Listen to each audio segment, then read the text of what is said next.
One day, the internet vanishes. Not a glitch, not an outage, gone. Like it never existed. Welcome to What If Horizons, where we ask the terrifying questions nobody else dares to. First, the screaming starts. Not from everyone at once. That would be too organized. First, it's the teenagers. They poke at their phones like confused archaeologists discovering ancient alien technology. Then the stockbrokers join in, because apparently money doesn't exist without Wi-Fi. Offices become museums of useless gadgets. Smartboards display last century's memes forever. The IT guy is suddenly the least popular person in the building, which is impressive considering he was already in last place. Remember travel? Neither does anyone else. GPS is dead. Taxi drivers have become oracles, their knowledge of city streets now priceless. The guy who insisted on printing out MapQuest directions in 2019 is suddenly the smartest person alive. Food delivery apps disappear, revealing the horrifying truth. Most people under 30 don't know how to operate a stove. The sudden demand for cookbooks causes a black market to emerge. Julia Child's mastering the art of French cooking trades for Bitcoin wallets containing exactly 0.0002 Bitcoin. Social media withdrawal hits hard. People keep reaching for their pockets, then remembering there's nothing to check. Awkward silences stretch longer than ever before. Some start talking to actual humans as a last resort. The results are mixed. Banking collapses in the most entertaining way possible. People realize money was just numbers on screens this whole time. The guy who kept his savings in a mattress is suddenly the Warren Buffett of the apocalypse. Entertainment reverts to strange ancient practices called reading books and going outside. Libraries report unprecedented traffic, mostly from people asking if they have free Wi-Fi. The answer, tragically, is no. Work becomes suspiciously like work again.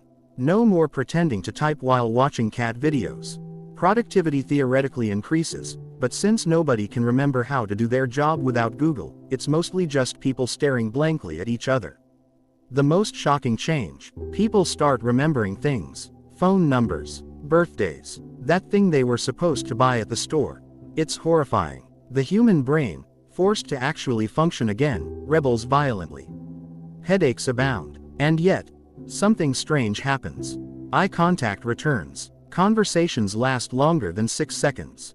That weird tension in your shoulders from constantly checking notifications starts to fade.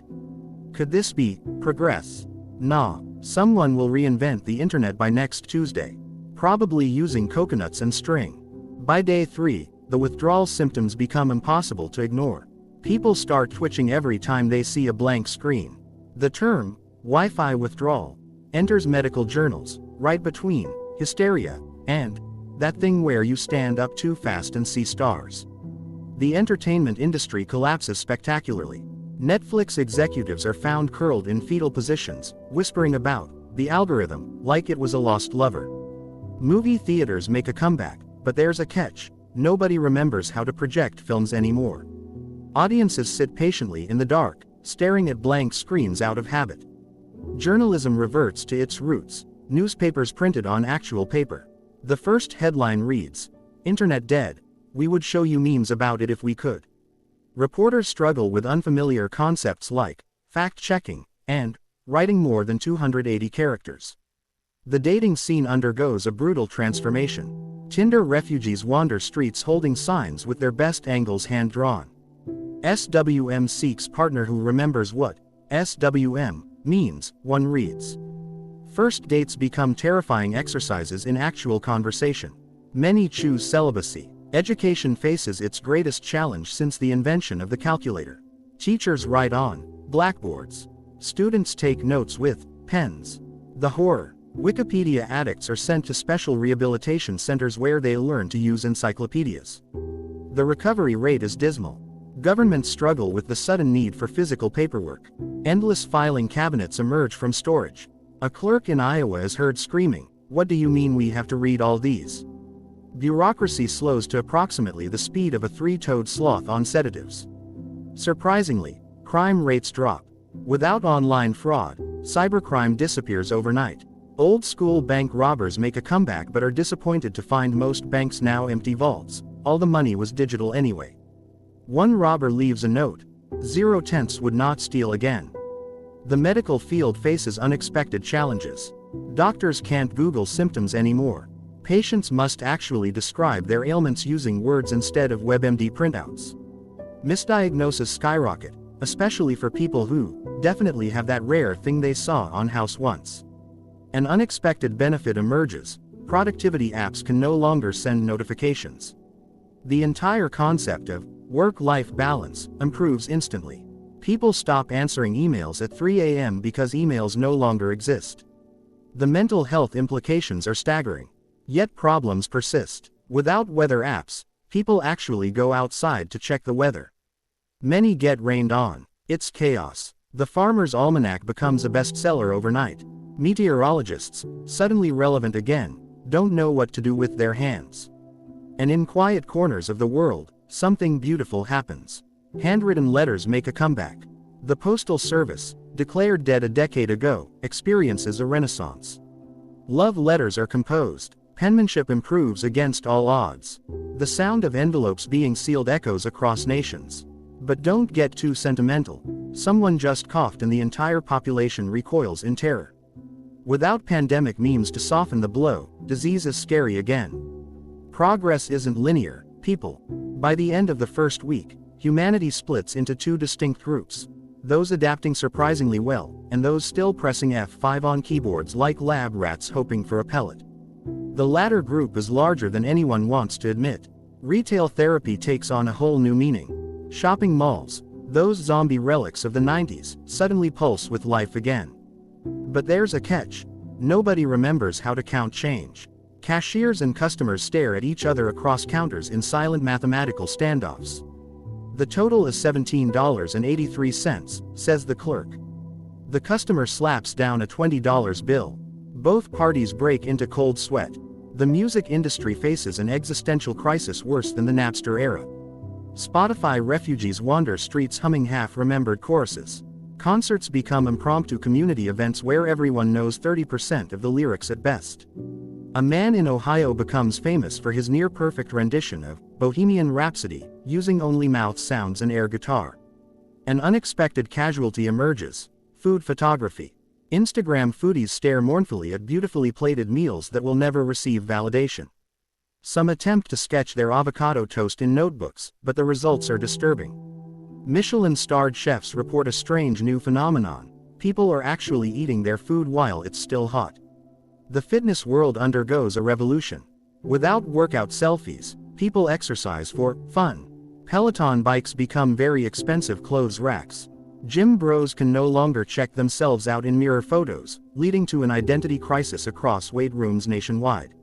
A lone yogi in California achieves enlightenment simply because nobody was there to Instagram it. Travel planning becomes delightfully chaotic. Without review sites, every restaurant is a mystery box. That quaint little B&B might actually be a meth lab. Adventure takes on new meaning when you can't check the menu before entering or read about the bedbug situation. Tourism boards report a strange trend. People are visiting places just to see them, not to curate social media content. The porn industry collapses overnight, leading to what historians will call the Great Awkwardness. An entire generation realizes they don't actually know how to flirt. Libraries report a run on romance novels, while biologists note a sudden spike in "let's just see what happens" approaches to courtship. The birth rate shows interesting fluctuations 9 months later. News travels at the speed of gossip again. That neighbor who knows everything suddenly becomes the most important person in town. Accuracy suffers, but entertainment value soars. A rumor that Canada has internet spreads like wildfire, causing mass migrations north until someone points out they can't check maps to get there. Office culture undergoes bizarre transformations. Water cooler talk becomes the primary information source. That one coworker who never stops talking is suddenly valuable. Meetings take twice as long because nobody can mute themselves anymore. HR reports a spike in face-to-face conflicts, and quietly misses the days of passive-aggressive emails. Yet in this chaos, some find unexpected peace. Artists create without thinking about virality. Writers compose without checking word counts. Musicians play without recording. For the first time in decades, experiences happen purely for their own sake. It's almost nice. Almost. Because let's be real, We all know humanity would sell its grandmother for one working Wi-Fi signal right about now. By the second week, the world starts developing strange new coping mechanisms. People have begun talking to inanimate objects, not in the cute Pixar way, but in the desperate, shaky-voiced way you'd expect from someone who just realized they don't remember how to write a check. The financial sector has devolved into pure anarchy. Cryptocurrency bros are seen weeping in alleyways, clutching their cold wallets and muttering about the good old days. Banks have started issuing handwritten receipts, leading to at least 3 cases of tellers being accused of forgery because nobody recognizes their own signatures anymore. A black market emerges for digital relics. A single USB drive containing a pirated copy of The Office trades for more than a month's rent in Manhattan. That one guy who still owns a complete Encyclopedia Britannica set becomes mysteriously wealthy, then mysteriously disappears. Police find only a single post-it note at the scene. He knew too much. The medical field takes 2 steps forward and 1 very awkward step back. Surgeons rediscover the value of actual anatomy knowledge rather than Googling, "Which organ is that?" mid-operation. However, pharmacists report a disturbing trend of patients attempting to swipe left on their prescription bottles to see more information. Transportation becomes wonderfully unpredictable. Rideshare drivers now operate on pure intuition, leading to adventures that would make Magellan nervous. One Uber-turned-rogue taxi driver reportedly told his passengers, "We're not lost, we're pioneers," before abandoning them at what might have been Canada or possibly a very large Walmart. Education reaches peak absurdity. Teachers struggle to explain to students that doing your own research once meant going to an actual library rather than just watching YouTube videos. A viral in the old-fashioned, word-of-mouth way trend sees students passing handwritten notes containing nothing but "lol" and "IDK," the last remnants of digital culture. The advertising industry implodes spectacularly. Billboards make a comeback, but ad executives quickly realize they can't track engagement metrics on physical media.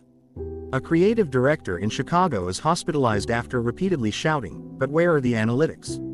at a bus stop poster until he lost his voice. Surprisingly, the environment shows immediate improvement. With no server farms draining power, carbon emissions drop noticeably. Trees everywhere breathe a sigh of relief as the endless demand for printer paper mysteriously vanishes. Climate change activists don't know whether to celebrate or panic about their now irrelevant Twitter strategies. Relationships enter uncharted territory. Without the constant distraction of phones, couples are forced to actually spend time together.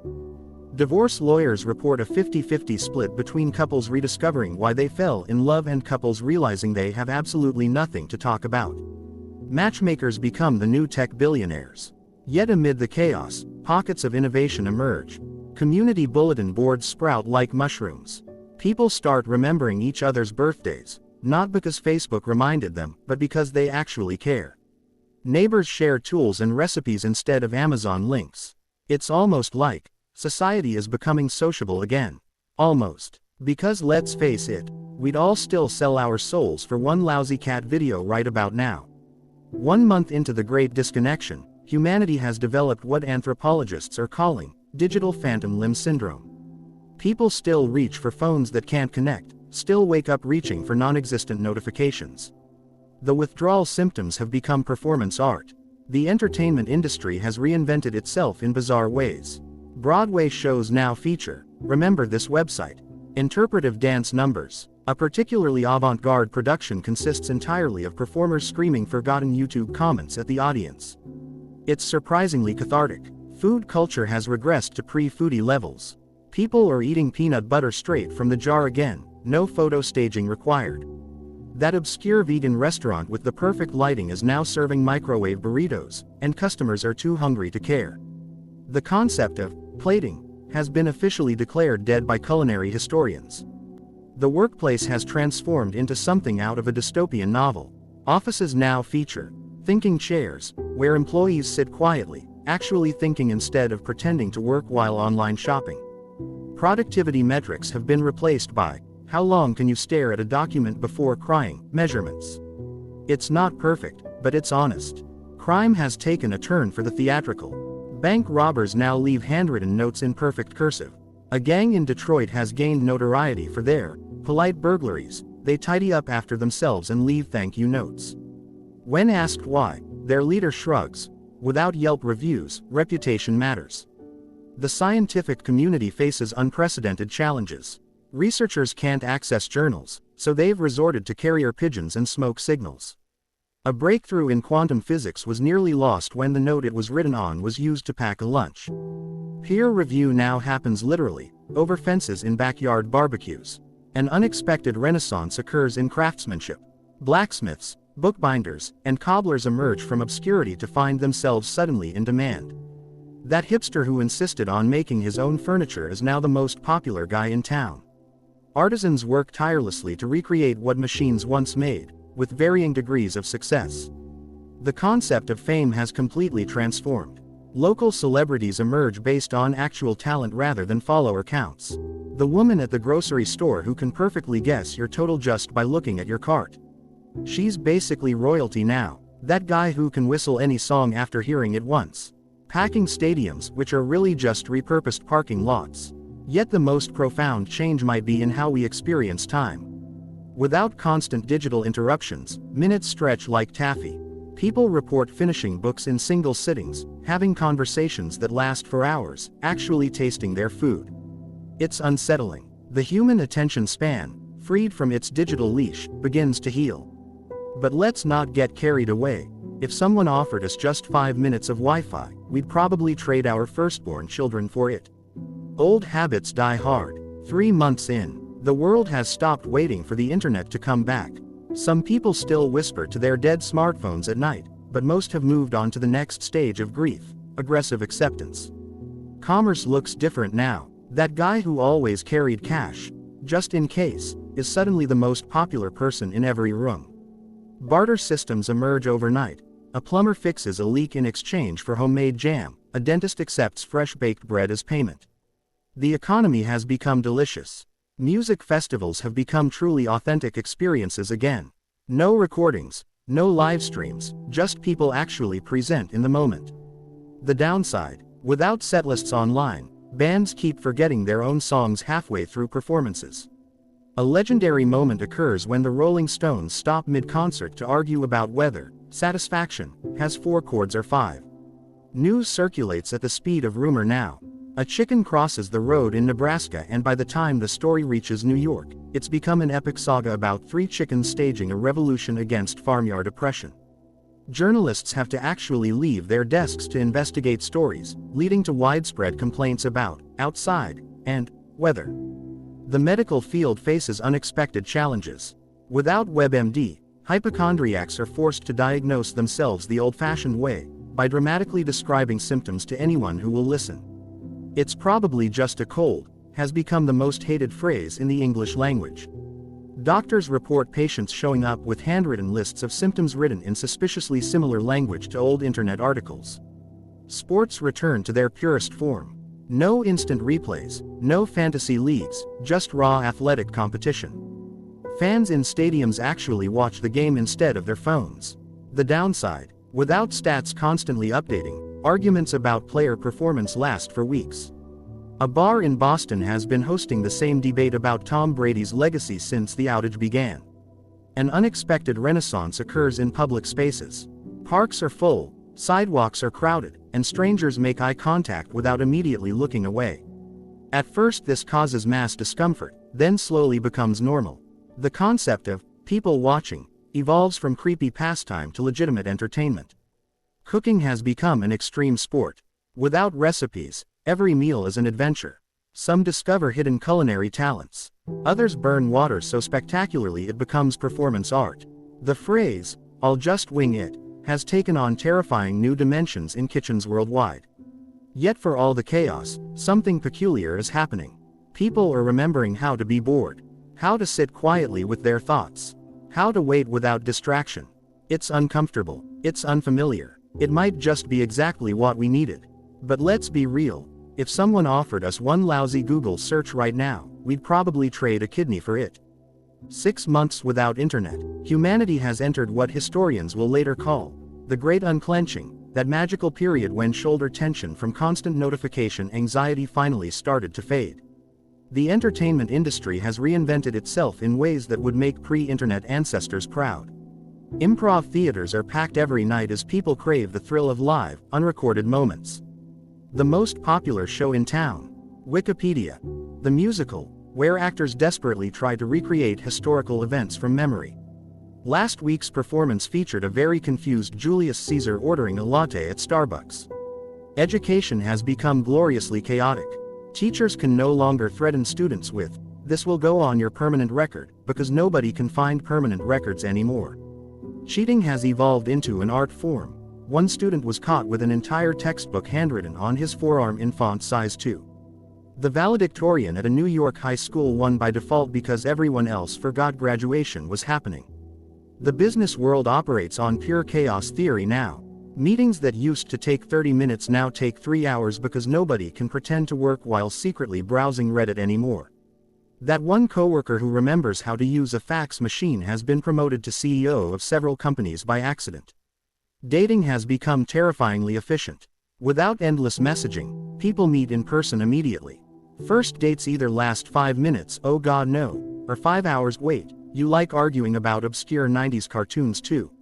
Marriage rates are up. Divorce rates are also up. It's a wash. Journalism has returned to its roots. Actual reporters going outside and talking to people. The downside: without clickbait metrics, headlines have become suspiciously accurate. Local man does average thing, dominates front pages. Weather reports are just windows with a sticky note that says, probably rain. Food culture has simplified in beautiful ways.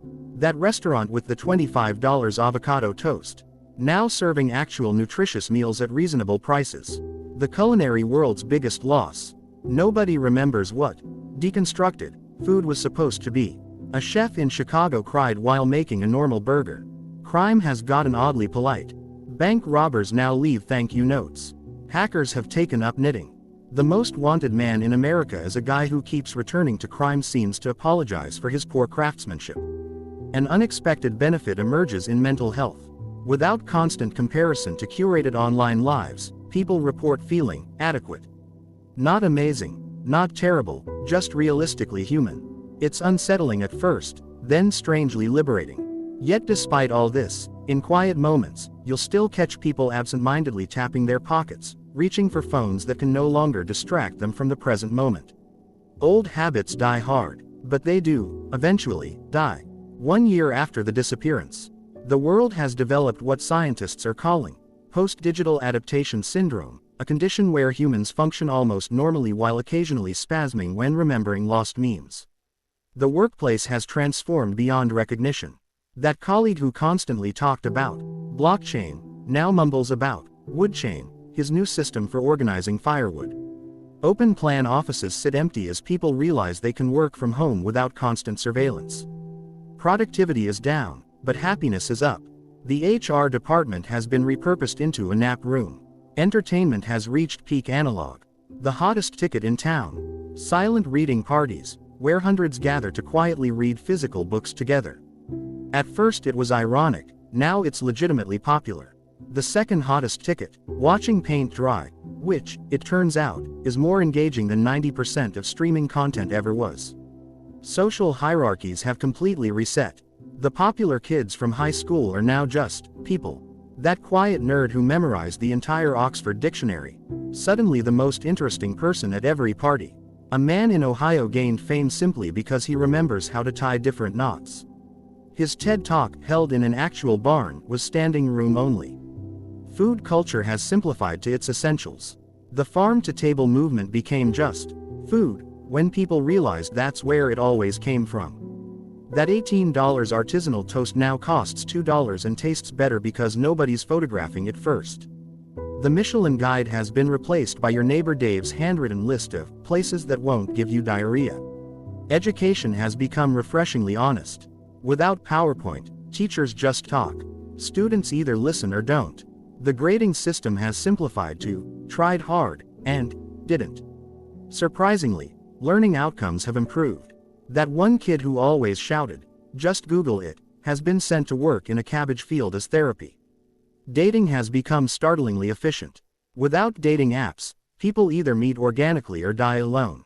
The pressure to craft perfect profiles has been replaced by the pressure to not say something stupid within the first 3 minutes of conversation. Marriage proposals now happen within weeks, because without social media, who has time to waste? The medical field has embraced its limitations.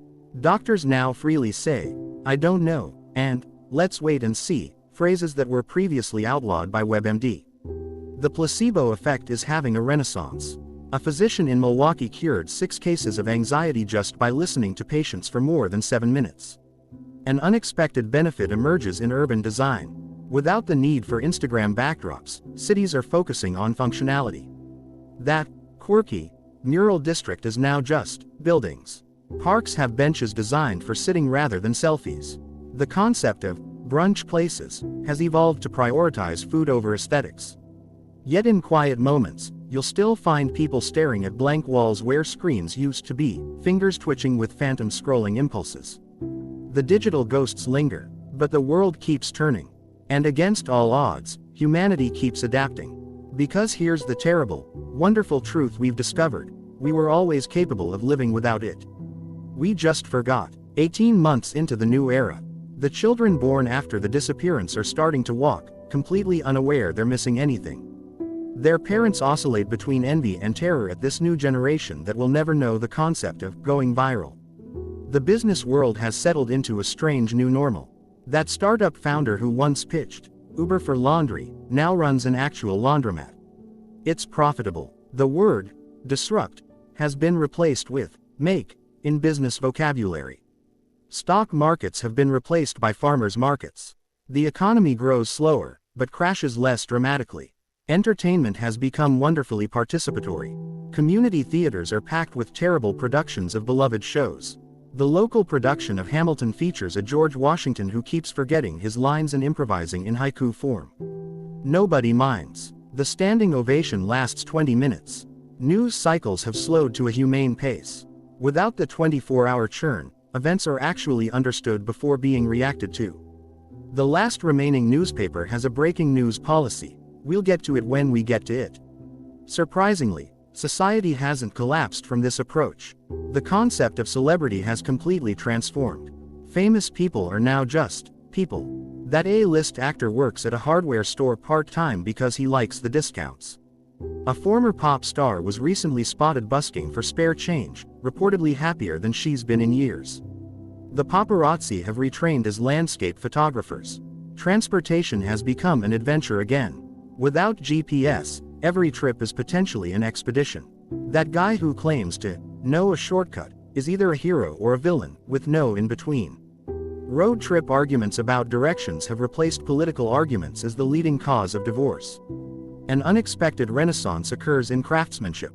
People are learning to make things again, not for Instagram, but because they need them. A blacksmith in Montana reports a 900% increase in apprenticeship applications. The most popular YouTube replacement: old men in workshops explaining how to fix things, broadcast via community radio. Yet the most profound change might be in how we experience time itself. Without constant digital interruptions, days feel longer in the best way. People report finishing books, having uninterrupted thoughts, actually tasting their food. The human attention span, unchained from its digital leash, is slowly healing. But here's the thing nobody talks about: we don't miss it as much as we thought we would. The constant noise, the endless comparison, the performative everything. It turns out the internet didn't disappear, we just woke up from it. 2 years after the lights went out, the world has moved on in ways no one could have predicted. Those born after the disappearance are starting to talk, their first words free from the vocabulary of the digital age. No selfie, no viral, just the simple, ancient words humans have always needed. The last vestiges of digital culture are fading. That one guy who still carries his smartphone everywhere just uses it as a mirror now. The word tweet has reverted to its original avian meaning. Children look at pictures of people staring at screens the way we once looked at photos of people using typewriters, with polite historical curiosity. An unexpected cultural shift has occurred in privacy. Without constant documentation, moments are experienced rather than captured. Birthdays, weddings, even ordinary Tuesdays exist purely in memory now. At first it felt like loss. Now it feels like freedom. The medical community reports significant drops in anxiety disorders, while simultaneously reporting spikes in actual human connection, a condition marked by spontaneous smiling and knowing eye contact. Treatment involves more of the same. Cities have transformed. That coffee shop with the perfect Wi-Fi is now just a coffee shop. Parks are full of people doing nothing in particular. Public spaces have become places to be rather than places to be seen. The concept of influencer hotspots has been replaced by places with comfortable seating. An entire generation has grown up without the concept of doomscrolling. When asked what they do with their spare time, they answer simply, live. It's revolutionary in its mundanity. Yet in quiet moments, if you listen closely, you can still hear it, the phantom vibration of a notification that will never come. The muscle memory of a swipe that no longer matters. The ghost of connection in an age when we're finally learning what connection really means. So here we are, 2 years into the great unknown. The internet isn't coming back. And somehow, against all odds, we're okay. Because it turns out the most surprising thing wasn't that we lost the internet. It's that we found ourselves instead. If your fingers aren't too sore from turning actual pages after this thought experiment, do us a favor. 1. Mimic that dopamine hit of getting notifications by yelling, "New subscriber," at your nearest wall. 2. Perform the ancient ritual of word-of-mouth recommendation by telling one living human about this podcast. 3. Start an argument with a stranger about whether pre-internet times were better or worse. Bonus points if it evolves into a bar fight. This has been What If Horizons, where we break reality so you don't have to. Until next time, keep those hypotheticals juicy and your Wi-Fi passwords memorized. Just in case.